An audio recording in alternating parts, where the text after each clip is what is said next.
surrender is such an important part of it, isn't it? I know in my life I've had many examples where I've tried hard and I've worked hard and I've got to get this done, or I've got to do it this way, and it hasn't worked. Yeah.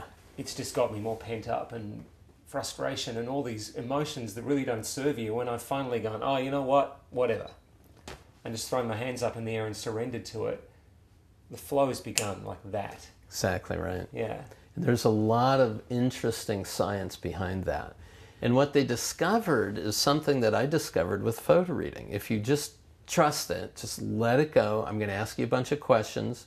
Don't try to analyze, just let it flow, right? See any images, notice any feelings, just give me the answer that comes to you. People could get it. They could get 60, 80, 90, 100%, where random guess would be about 45%.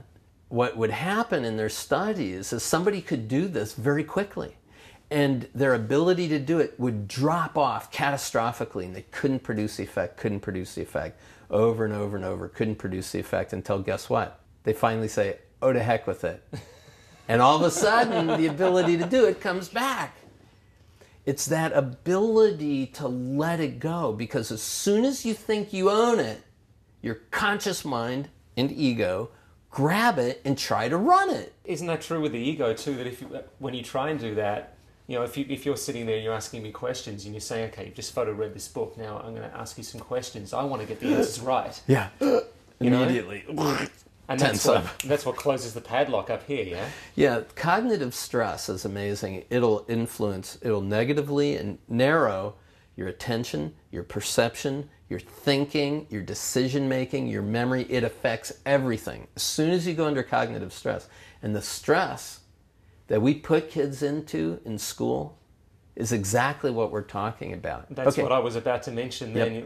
You know, the whole process of examinations and tests and all this sort of thing, it's like, oh my God. Don't get me started, because we've got hours to go on that one. Yeah, so think about it just in terms of who we are as individuals wanting to experience our full potential.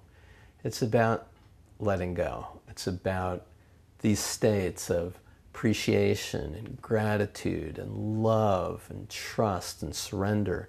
And if you think about what we're really sharing here is activating all of who you are. You're magnificent in every way, in spite of what you might have grown up believing about yourself. And this is why the human potential field is so important, is to really awaken us, not so I can give you my story so you can carry my story around, but so that you can awaken to the fullness of who you are. So when you really trust yourself, instead of visualizing a goal and trying to attain it, in your mind, see the highest expression, which may be a goal or an intention. Instead of sticking with that first image of the goal and pounding that in over and over and over again, allow it to change and awaken in you how this is going to emerge, and then follow those impulses, follow those intuitions, follow those hunches that say, you know, you should call so-and-so. Why would I call so-and-so? Well, I'll just call him. Hi, I just had a thought I should call you. Oh, I'm so glad you called. I had to tell you something, and it was exactly the next step you had to take. And so rather than saying, well, I better not call someone, I should just keep closing my eyes and visualizing the stuff. No.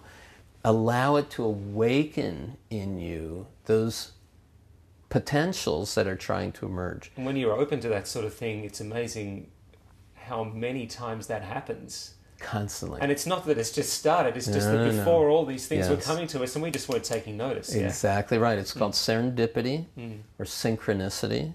We're always in the right place, at the right time, successfully engaged in the right activity.